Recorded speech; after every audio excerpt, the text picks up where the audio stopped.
Hello and welcome to the Metapod podcast, the Pokemon podcast that revolves around the evolving meta. And I just want to sit here and say a broken clock is right twice a day. I uh Yep. I made a bold prediction last week. I said I really liked Gardevoir and Charizard, and wouldn't you know, Milwaukee Regionals, the finals, Charizard and Gardevoir. I feel on top of the world right now in the Pokemon trading card game. Sean, how are you doing? I'm good. I'm good. Yeah. I'm trying to pull it up here to actually play it, but it's not working in my browser, which is what I No, have that's okay. selected.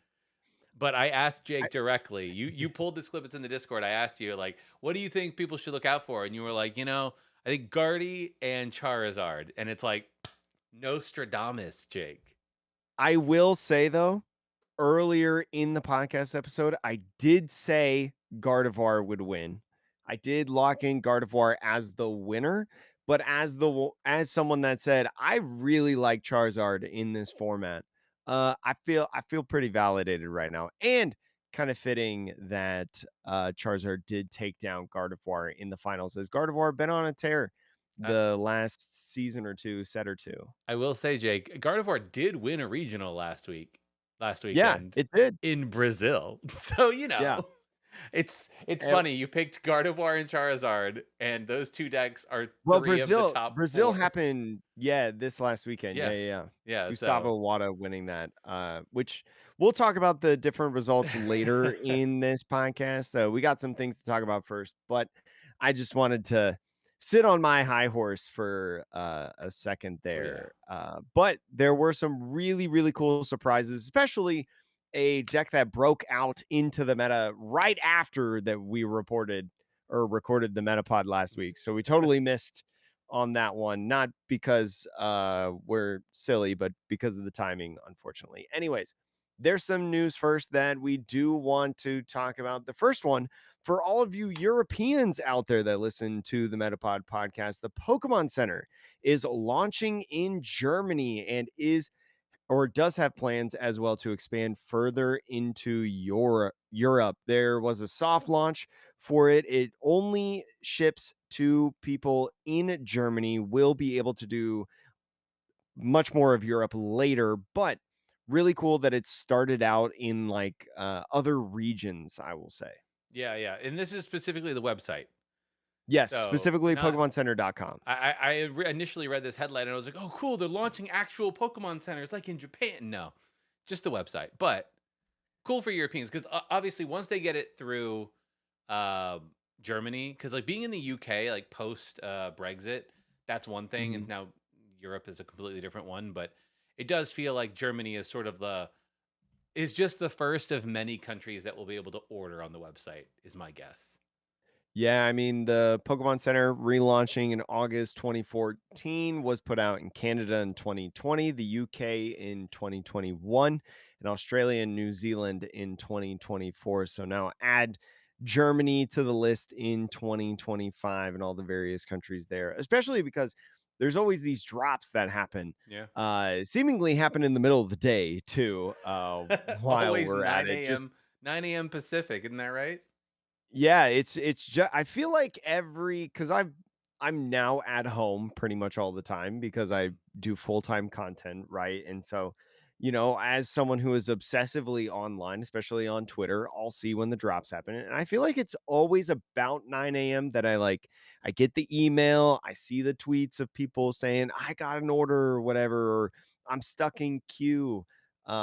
Which is really nice for me because it's pretty early. But I think for a lot of people, it's like, oh, yeah, you're like Sean, you're at the office. I'm at work, so I'm like, yeah, noon drop. Like, Yeah. let me use my work computer and just log on and open But a tab for the Pokemon Center for the next hour. surely the work computer doesn't get your IP banned or whatever it is when they like Uh, lock you out for thinking that you're a bot or I'm not something gonna like lie, I'm that. not worried about my work computer getting banned via Pokemon. I'm worried about my work knowing that I'm spending so much time on the Pokemon Center website. Oh, but you're in the waiting screen. Like it's I'm just kidding. Don't. Make your bosses I'm mad. paranoid. I'm paranoid about that stuff these days. So much surveillance. No, I don't blame you. And then there's me that just kind of sits here and was like, "Oh, well, I'll just, have it on." Yeah. Anyways, yeah, Pokemon Center launching in Germany and further into Europe here soon. But another one which is a kind of a big oopsie, staying on the topic a little bit of Europe, I guess you could say, a weird tie-in, but in the last week, Phantasmal Flame packs have been leaked into these Psyduck and other blister promo products. So packs or products that are like 3-pack blisters or a 1-pack blister in a promo that are supposed to have mega evolution packs. Some of them have had Phantasmal Flames, a set that's not out yet and no pre-releases or anything of that nature. But not only that, you could get some Phantasmal Flames packs, but Spanish Mega Evolution packs have also started appearing in these products. So that's my tie-in with Europe Yeah. in general. So one of the Yeah. fans purchased a two different Destined Rival 1-pack blisters from Walmart to then notice that one of them included a Phantasmal Flames booster box. And also there was a big discovery through the Mega Evolution or Mega Evolution Elite Trainer box that a gold Mega Charizard EX was pulled, which is baffling to me. I would How does assume that happen? I would assume that if the person is correct on where they pulled it from, that it was a pack of Yeah. Phantasmal Flames inside of a Mega Evolution box.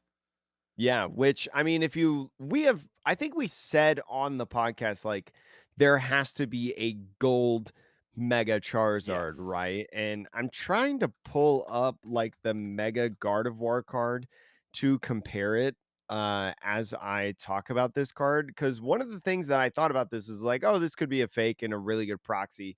In the One Piece trading card game, there are people that have very, very good proxies Sure. and especially with just a picture, it could be fake. But I mean, everything that I'm looking at this right now screams like real card, Oh yeah. especially with all the different errors as of late. So, pretty crazy. I feel like that these, this is the first time I feel like I've seen this, or at least Mm. it's not very often that stuff like this happens. Yeah, I would say the extent to which people are finding not just like a single card inside of an incorrect pack, but like Mhm. whole packs inside of products, especially products where you can see through like the blister Yeah. packs where it's like obvious.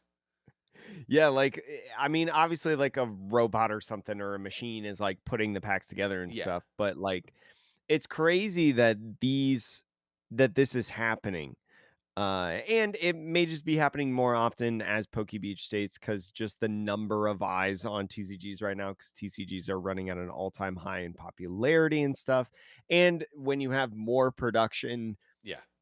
I mean, in theory, you don't want more mistakes to happen, but there is a higher chance of a mistake to happen, to get out of there. So if you ended up pulling the gold mega Charizard, let me know what you sold it for because I'm actually so curious what it goes for, especially this early I, before any pre-releases or anything like that. I will say on Burbank City on the Facebook page, I did see Mhm. somebody selling an SIR Charizard, Mega Charizard. Oh, I did Yeah. not see that. Pack What fresh, were they they? pulled it. It was just PM me for details. My guess is they're trying to sell it for probably like 2 or 3 grand. I mean, yeah. I mean, I it's mean, not if worth that I to be frank, but if you're well, getting it here's the this thing. far in If advance, then maybe. Yeah, like, if I'm and I'm gonna be so honest right now.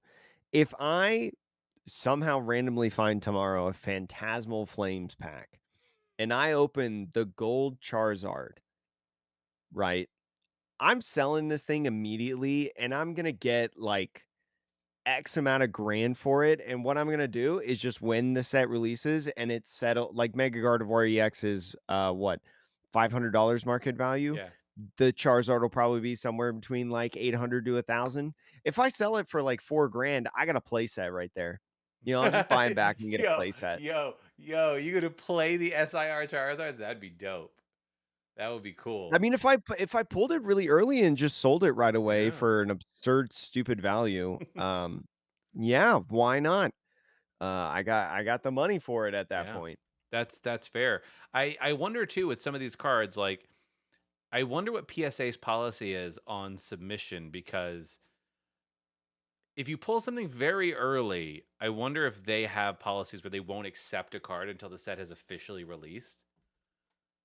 I'm But trying to no, they label early cards as uh, what's the beta cards, things of that nature. well, it's not it's weird though. It's not a beta. It's just the Yeah, product got leaked. I'm trying to look right now. Concerns about potential card swapping. No, that's not it.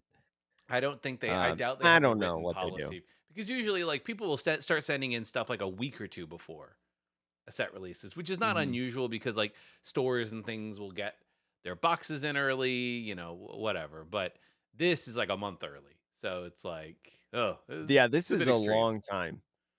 This is a long time. We see this ever so I think Vivid Voltage did really early or Champion's Path sometime in that era, I think. Yeah, it's happened before, but I think to your point, Yeah. it's never happened at scale like this, where it's like Yeah. it's not just like a one-off that somebody found it. It's like, no, there are probably, a few pallets of boxes that have an error pack like this. Because like a Spanish pack, a Phantasmal Flame, and a regular Mega Evolution together, that's not like it fell off a conveyor belt. Like there was some Yeah. process where that ended up happening. I At that point, I don't even know if I'd sell it. Like the error pack You of might keep it Phantasmal. sealed. I mean, yeah, I'd probably keep it and it'd be my holy grail of errors because I love error cards and whatnot. But Jake, that is all the news for this week. Outside of how the meta is shaping up, um, jumping into that though, we had two regionals this past weekend. We had Milwaukee and Belo Horizonte, which happened in Which is in Brazil. Brazil. Yeah. But we can just jump straight into Milwaukee. We gave everybody a preview that it was Gardevoir v Charizard. Charizard taking it down. Jackson Ford there, taking it home with Charizard Pidgeot. But I think the thing that everybody wants to talk about first is the secret deck, the not so secret deck of Mega Kangaskhan and Mega Absol. Tord Reckliffe had said, I believe it was on Tuesday last week, so when the episode releases, and obviously before we were recording, that he had this super secret deck that he was just going to play at Milwaukee and bring in, and he ended up putting it on his Metafy, I think it was. And it ended up being this Mega Absol and Mega Kangaskhan deck, which is wild on paper to look at. Sean, did you happen to watch really like any games of this deck? Yeah, I watched the day one round four with Mega Oh yeah, yeah. Absol, Mega Kangaskhan. I posted about it in the Discord. I was like, yo, because I think we said maybe in the Discord or on the last episode, we were like, they'll probably try to feature the new cards in the early rounds if somebody is doing well with them, because you can't Hmm. guarantee that they're going to be doing well at day two or whatever. Yeah. And the deck, the thing is, they never played the Mega Absol because in the matchup it didn't matter. The thing that mattered was Mega Kangaskhan.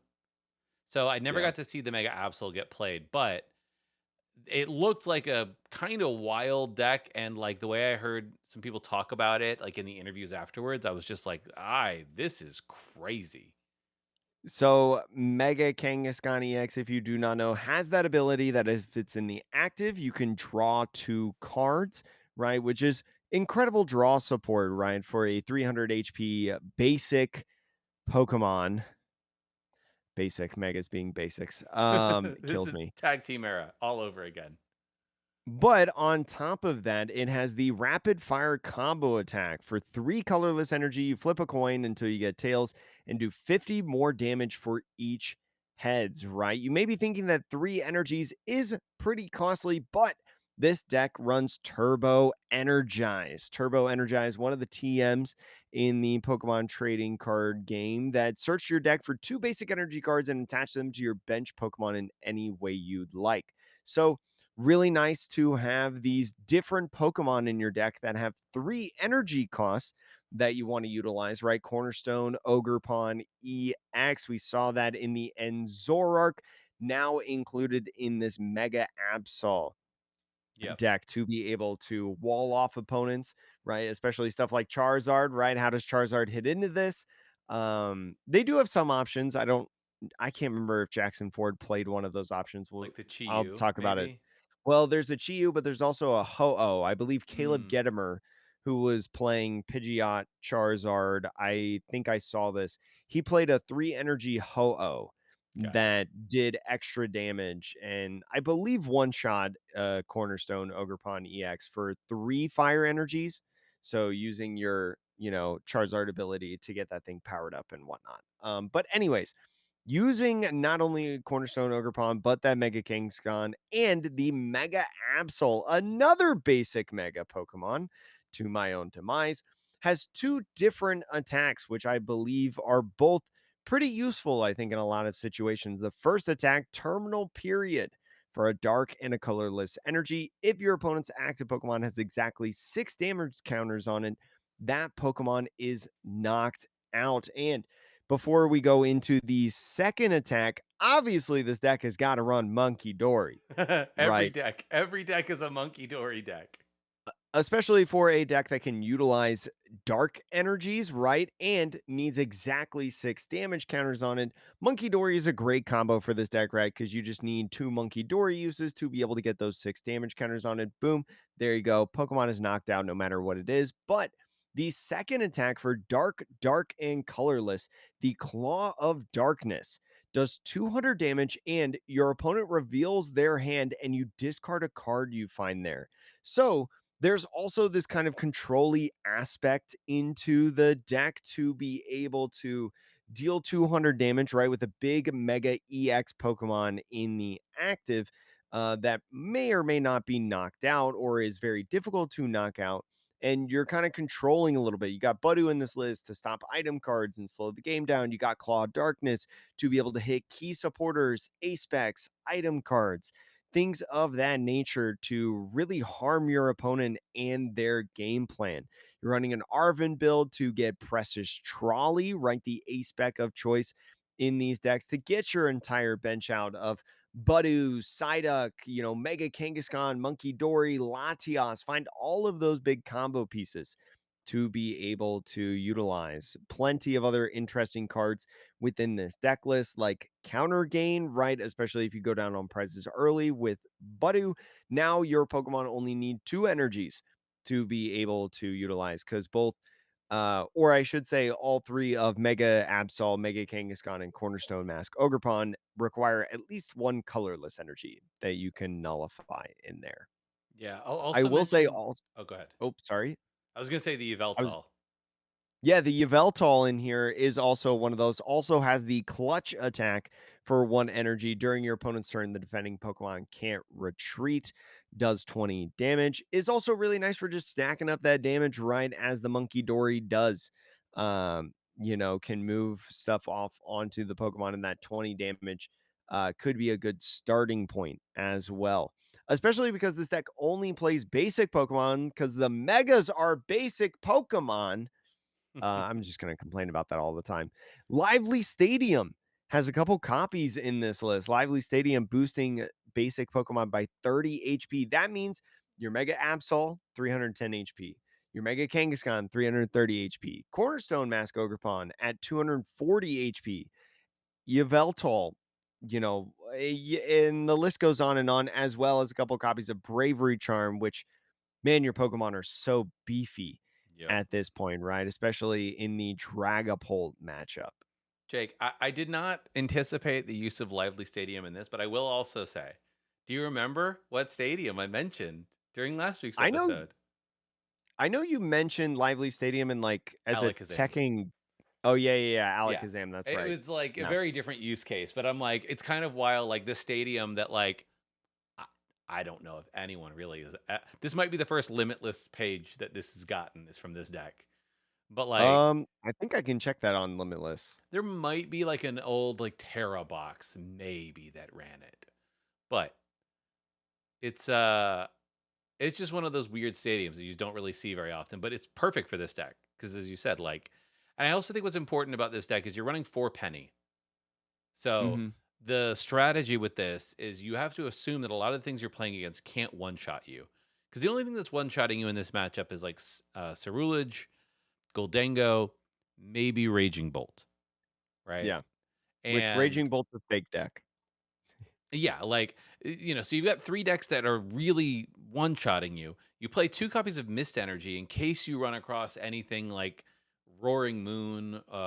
You can also prevent some damage counters as well from, like, Dragapult, but, um, your assumption going in is that you are not gonna be one-hit KO'd, and so playing 4 pennies in this deck is huge. Um, I do wonder about this strategy of, like, okay, well, if you're playing the 4 pennies, like, how are you managing your energy resources? Because, like, you can turbo energize, then you can maybe attach. Like, when do you use penny? That's something I would personally need to play the deck more to find Mhm. the turn that makes sense. But it was interesting to see, like, I don't know, Peturant is a real attacker in this deck, I think, as well. Yeah. Because you are playing one copy of Energy Switch. So if you load up your monkeys early, you can attach an E switch over to your Peturant. You can late game use a Blood Moon. Like, there's a lot of, I think, interesting options for this deck. It's weird. It's kind of like a toolbox deck. It's so weird for me right now to see so many decks that I would describe as a toolbox. You have Terra Box, you have EV Box, you have got this Gardevoir is this pretty much a toolbox.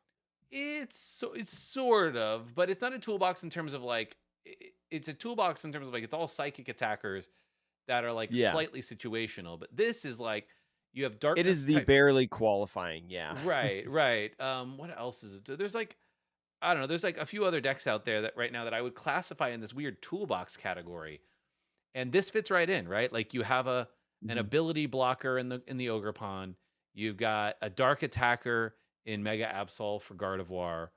You've got a huge basic in Kangaskhan that draws you cards. Like, and you've got Yveltal, which one of the players described a game state where it's like your goal is actually to play 2 Yveltals down in a game and then just use the Peturant to string them together, poison yourself, move the monkey damage, and trap something in the active. And the way he described it, it was like that it's going to take you 40 minutes to win the game, but the win is literally inevitable if they don't have a switch card. Because you Exactly, just, yeah, which we have said time and time again on this podcast, nobody's playing Switch, man. yep, yep. So things like Yveltal are really strong. It's I don't know, it's fascinating. This like deck coming out of nowhere. Yeah, I I'll be interested to see how many people pick this up and start playing it at locals. I will say the day one deck distribution from the Pokemon stream that was posted, this deck was not within the top 5, but heading into day 2 was in the top 5, 7%, 29 people playing it in, or I guess I should say phase 2. It's not day 2 anymore, it's Yeah. phase 2. um, which I thought was very, very interesting. Gardevoir going into phase one was literally over 14% of the meta. The chart that I posted from the stream is a little misleading, I think, because they put Gardevoir and then Gardevoir Jellicent in like two different categories, which Kind of the I same don't deck. know if yeah, I'd pretty much just classify them as the same deck. I know they have their nuance, but Yeah. anyways, 14%. And then heading into phase two, Gardevoir, the number one deck with 9.7%. And this deck I think's got a pretty good shot at Gardevoir because of the damage manipulation you can do, because of the Absol. stacking. Yeah, the Absol just one-shotting. Even Petrarun, right? Being able to be, as you Yeah. mentioned, like a good one-shot guy at the end of the game. So there's a lot of good stuff in Can I this deck. It is definitely not easy to maneuver, but when you can maneuver it, like a lot of these top players, whew, it was cooking. I wanted to pull up the matchup spread for this deck that I saw. Oh, yeah, yeah, yeah.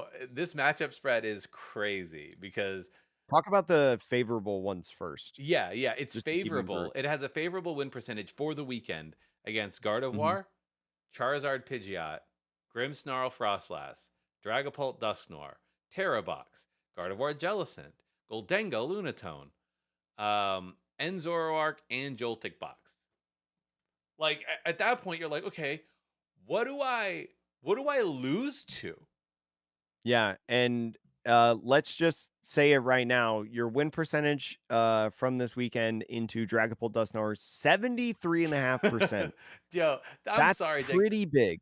That deck, Dragapult is cooked.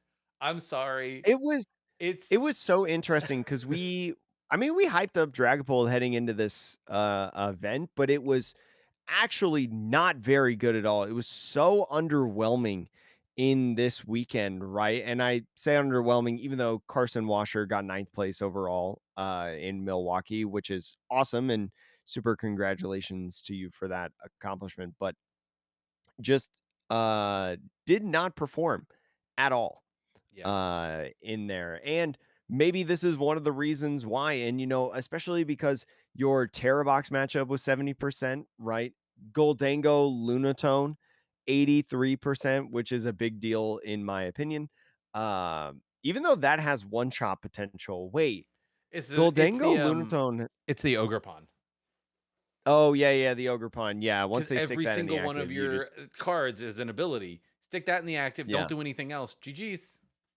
Yeah, but Grimmsnarl as well, 68% win percentage, and if you remember from the day 1 statistics that I posted in the Discord about what was the top 5 most popular decks heading into the event, Grimmsnarl Frostlass was the second most popular deck heading into the event, 8.3% of the meta, so pretty good in my opinion, matchup spread overall. Now, that will definitely fluctuate a little bit now that people know more about the deck and that it's legit and game plan, tech against it, whatever. But this was a sick deck to break out into the into Milwaukee.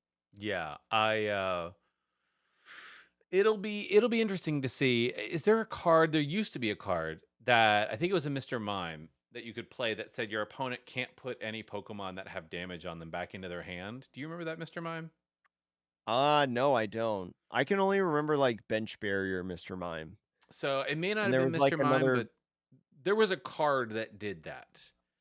Okay, I And believe you. I'll be interested. I don't know if something like that exists in the current format, but to the point that we're sort of talking about, like if you're gonna keep printing three prize basics that are 300 plus HP, um, things like Penny or Turo, which is not going to rotate as immediately, like cards Mhm. like that do really have an impact on the format. And yeah, it's your supporter for turn, but like who cares if you can't take prizes? What does it matter? So I'll Yeah. be interested to see if they already have their eye on that and are planning to either print something like that again. Because I don't think that Pokemon was anticipating the best megas to be the basics. Yeah.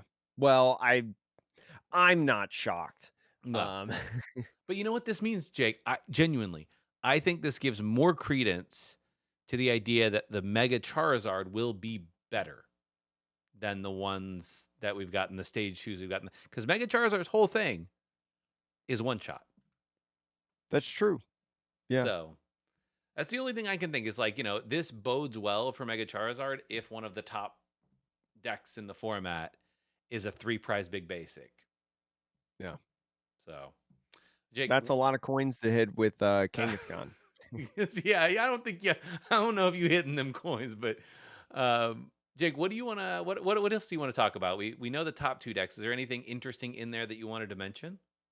Well, did we show the top deck? Did we No. show Jackson Ford's list? No, we haven't I showed do it wanna yet. show it, in there. I wanna show it a little bit just because, 1, I did say Charizard Pidgeot, but one of the things that I did say in the podcast last week is I didn't think you needed to play Dusknor, and Mm, Jackson Ford in his Charizard list playing a 2-1-1 line of Dusknor. So even though I did call it, I kind of half called it, I guess I should say. I'm trying to say that later in the episode so less people maybe figure it out, get the lore. But anyways, like we mentioned, Lily's Determination, an incredible card that yeah, got added into this list, right? Being able to conserve your resources, not have to play aggressive stuff like research, and being able with maximum belt to hit a lot of key numbers, right? Especially with those megas in format, man, that are so big. Now you can do even more damage because they're Pokemon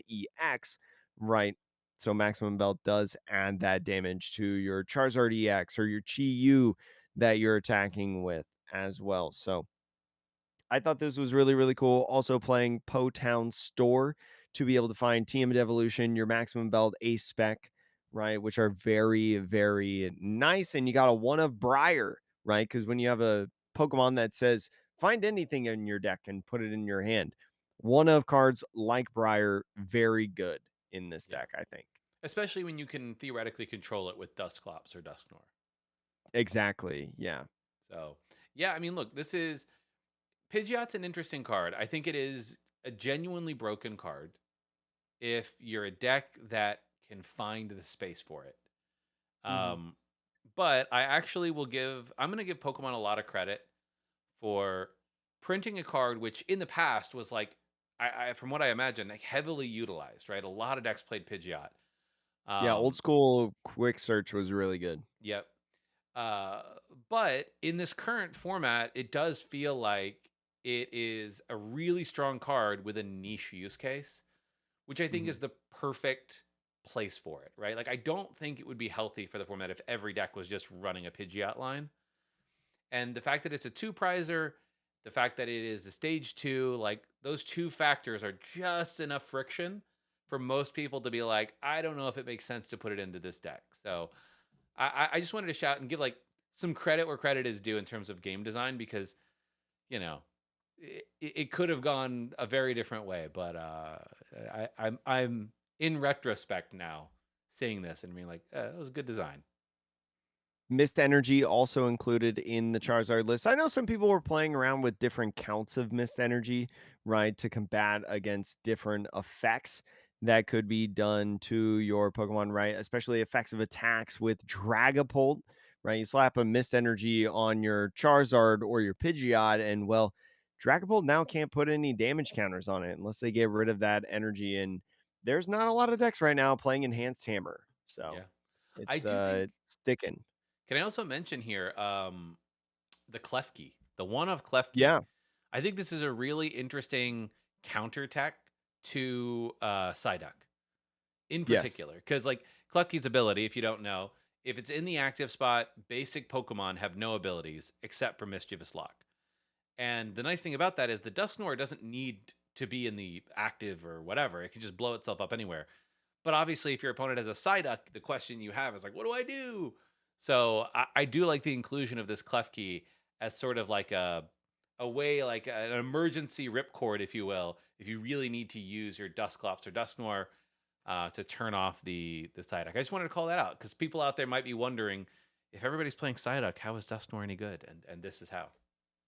It's also a good thing to say that this list that we're showing that Jackson piloted does not play Psyduck. You know, we It talked doesn't. about how Psyduck was a good addition into Charizard heading into this event, and Jackson Ford just saying, "Nah, I don't need it."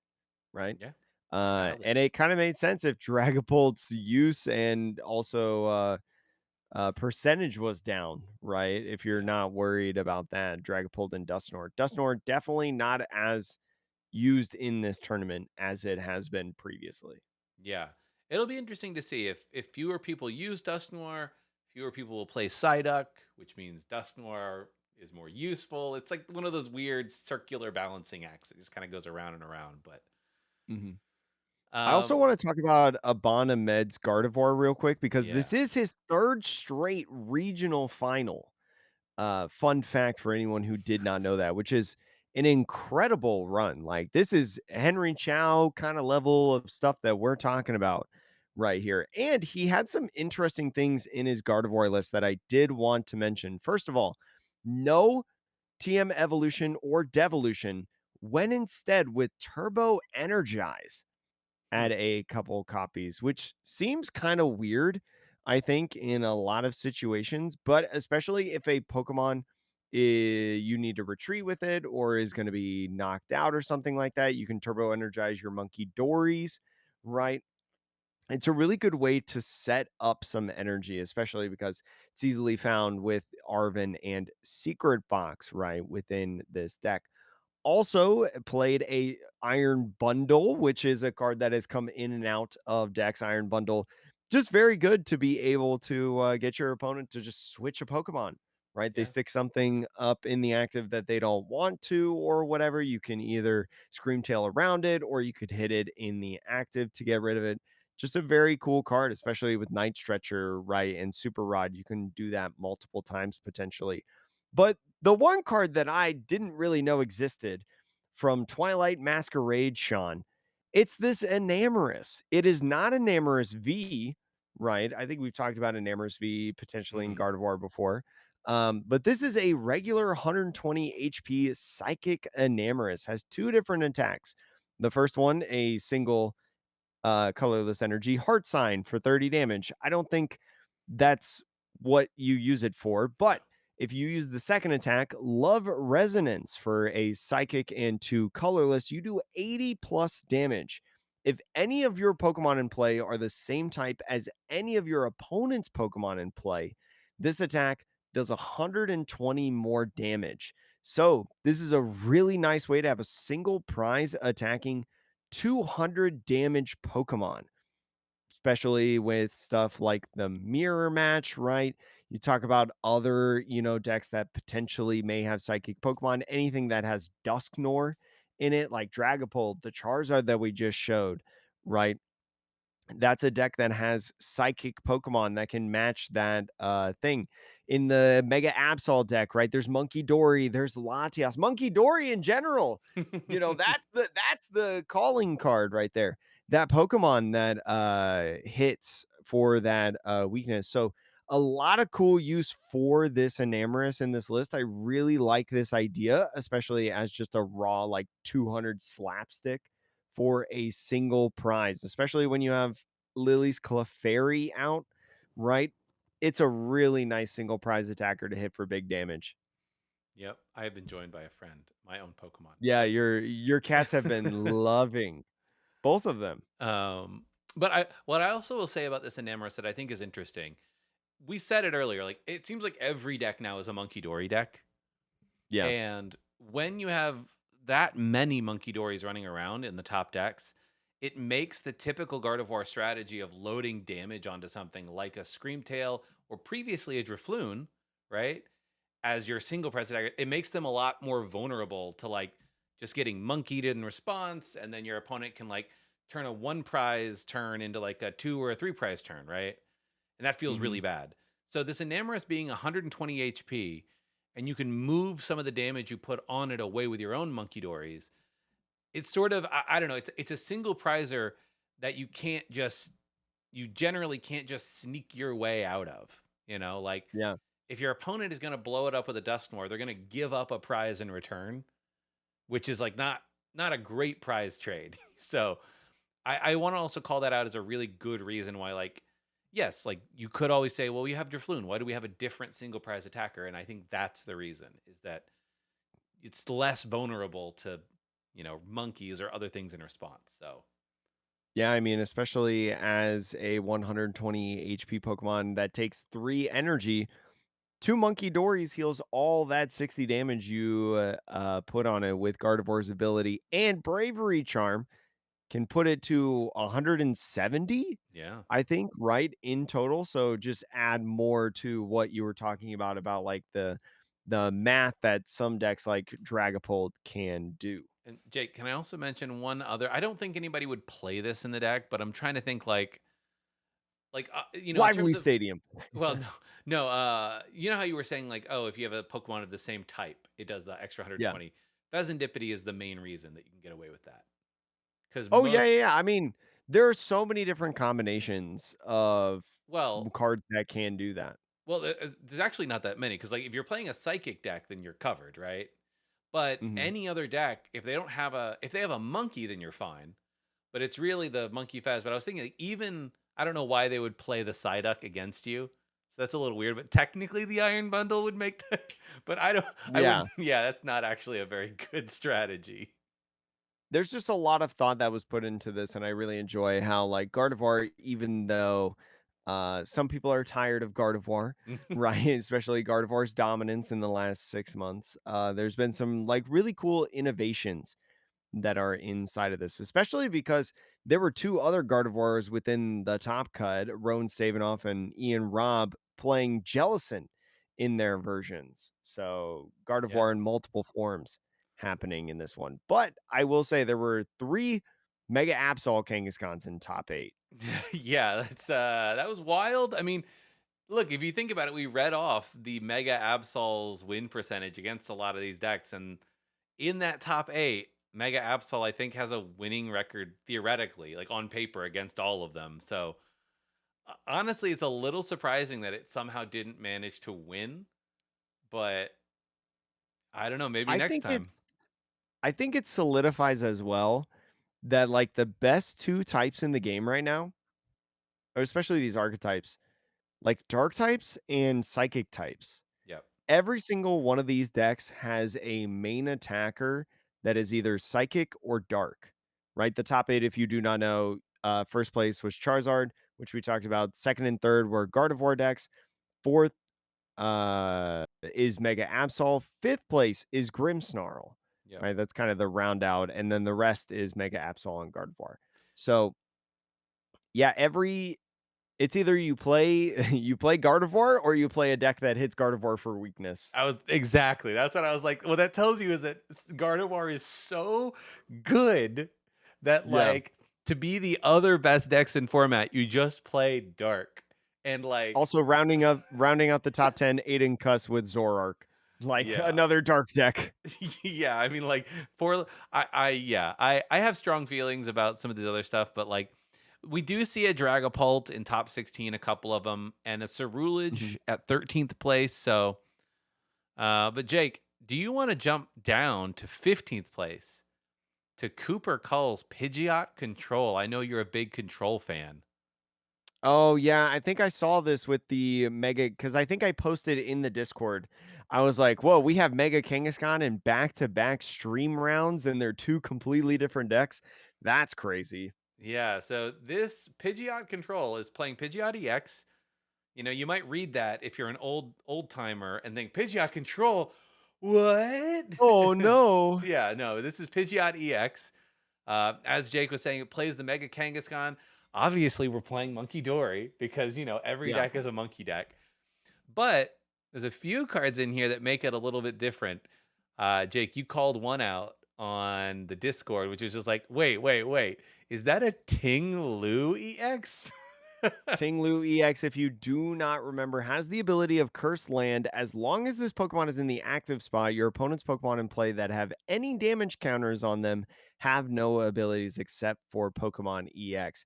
Good monkey counter right there. Heck yeah. They Yeah. printed the monkey counter as a stadium, but Cooper was like, nah, I ain't got time to wait for that. I'm just gonna play Ting Lu.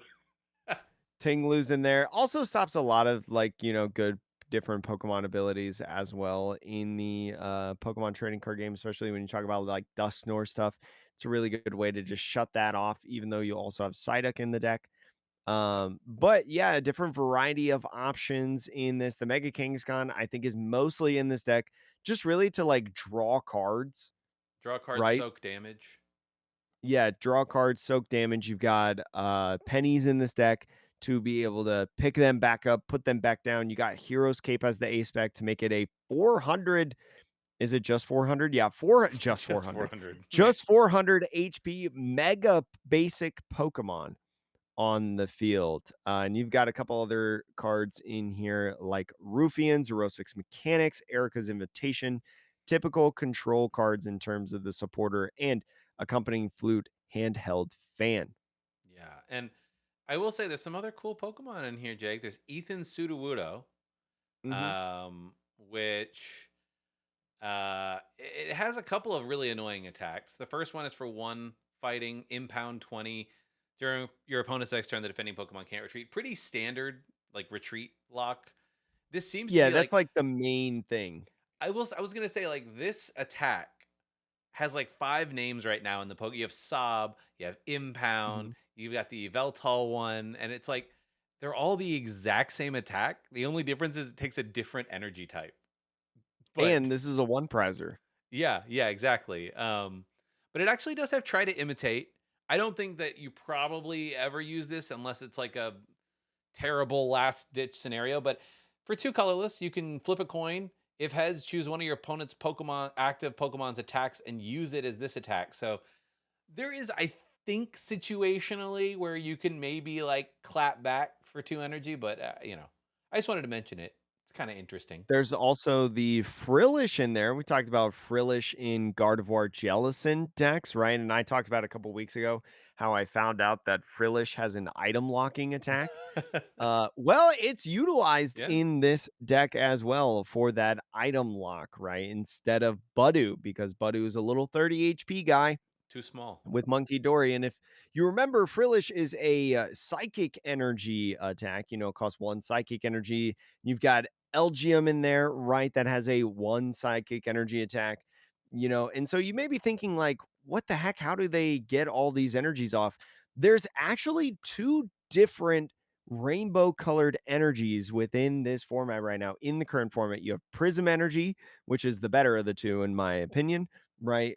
As it got reprinted in the Black Bolt White Flare set, but you also have Luminous Energy still in format because more often than not, you're not attaching more than one special energy to a Pokemon at a single time. So the Luminous Energy is really, really nice because now you have six different energies to fulfill those colored costs. Yeah. I'm a little surprised, I will say, that there is not like there's so many one ofs in the deck, right? One Ruffian, one Mhm. Zerosic, one Eric, yada yada. I'm surprised there's not one Hilda in the deck to Yeah, go there's find you not a a Pidgeot Hilda. and a special energy. Yeah, I feel like you could, but I guess once you've got the Pidgeot out, then you're fine. And if you only got one Hilda, what are the odds that you actually find it? So that's fair. Mhm. There Um, is redeemable ticket in this deck, though, kind of talking about the different one ofs. If you realize that your most important one of is prized, you're like, yes, redeemable ticket. Let me switch up my prizes real quick, right? A cute card that we see a lot of times. So definitely an interesting deck. Definitely a deck that takes a lot of practice. All yeah. Out Blitzel is probably the man that you want to talk to in terms of his content, watch his content to be able to figure out what the heck is happening there. Jake, is there any other deck from Milwaukee that you wanted to spend time on? I am scrolling and scrolling. I do not see an Alakazam, I know. I know. in Two, J2. you know Oh, I what, do Jake? see one, 118th. I will say this though, Jake. There was too much mist energy. Why is everybody playing mist energy? There That's was a what lot of killed missed energy, Alakazam. but 118th, Jose Ordaz played Alakazam and Dunsparce, and it's very, very cool list. Yeah. I am It's weird. Every day I get closer and closer to just playing Alakazam to Dunsparce to the Vegas regional because I'm like, man, it's really hard to find time to like really grind a meta deck like Gardevoir and stuff. So what if I just drew 100 cards like a game Jake, and I'm going just to did tell you that right instead? now, if you play the deck, this person has put in an enhanced hammer, which I agree with, Yeah, given all I of like the, that. mist energy running around. I would also highly recommend seeing what's doing well in the metal right now. One tool scrapper. Tool Scrapper could be cool. Yeah. I do like the copy of Jet Energy and I do like the copies of EXP Share Mhm. because, as I was saying last week, being able to actually use your enriching energy is really awkward if you're forced to attach a psychic every turn to do your attack. So it can sometimes feel like I never have a chance to use my enriching energy. So the EXP share kind of solves that problem too, which is nice. But I will also say, Jake, the Dusk Ball in here, So funny. I actually have them in my deck. Yeah, I was gonna say it kind of fits in this deck because, like, we talked about how your deck just kind of loses to Iono a Mhm. lot of times. So a lot of these different cards that you see in here are like, okay, how can I preserve myself against Iono? And Dust Bowl's a great card, right? Look at the bottom 7 cards of your deck to find any Pokemon there. You know, you had your Alakazam in there, you've got your Dunsparce in there to be able to draw cards. An easy, easy way to get that back. Yeah, you hit the nail on the head. Like I was like looking for great balls, and I know I've got them somewhere, but I couldn't find them. So I'm like, you know what? I'm just gonna throw dusk balls in instead. And I was like, this is great. The So accidental success. yeah. But yeah, I'm glad to see that somebody got top 120, 126, or 125 or whatever with an Alakazam deck, you know? I did agree with you in that an Alakazam would make day 2. That is on Hey, record. let's go. There was another one at 169, so multiple Alakazams in day 2. You'll love to see it. I'm just, Mega. I think the Alakazam. I wonder how it does against Mega Kangaskhan because that deck is only playing 2 Ionos and getting 15 cards in hand. Isn't that crazy? It really isn't. No, it's really not. The Mega Absol deck only playing just playing 2 Ionos, so I don't know. Yeah, interesting. Um, well, Trying to look at the percentages. I have no idea how to find out I don't know how to look percentages that up on. either. Yeah, I think I knew, like, way back, a long time ago, but since this website has updated in itself, I can't figure it I mean, out. if I go statistics, right? If I go Yes. statistics and I find Alakazam, that's the Dunsparce control. Where's Alakazam? Maybe it's not Just scroll towards the bottom, it's at 20th. 20th. Oh yeah, there we go. And I click Alakazam. It says latest results. Never mind. I don't know Yeah, nothing. it's I don't know how you pulled up the matchup spread earlier, but do it again, later. Anyways, Sean, any other decks that you wanna talk about from this championships? No, not from Milwaukee. I mean, I'm just looking at Gustavo Wada did win I the will one in Brazil with I Gardevoir. will say the top 3 of the Brazilian regionals, Gustavo Wada, the champion, as we've mentioned, Gabriel Fernandez, his first Masters event. You know, I've said on this pod, probably one of the best seniors of all time. Second place in his first Masters event's a pretty good way to start out your Masters career, I'll say. And Diego Casiraga, former world champion, at third place. Absolutely stacked top 3. I do want to mention actually, there is at seventh place, Jake. Do you see what I'm seeing? I do see it. Yeah, a Kangaskhan Bouffalant. Mhm. So if you don't remember what Bouffalant did, as long as you have at least one other Bouffalant, all your basic colorless Pokemon take 60 less damage. The effects don't stack, but I I think this decking concept is very similar to the Mega Absol deck. You just take out Mega Absol and you put in Bouffalon instead. Because you're kind of running like this same core of Precious Trolley to get out your dudes. You've got TM Turbo Energized, yeah. Lively Stadium. But I guess the big thing about this list with the Bouffalon is the addition of Crispin.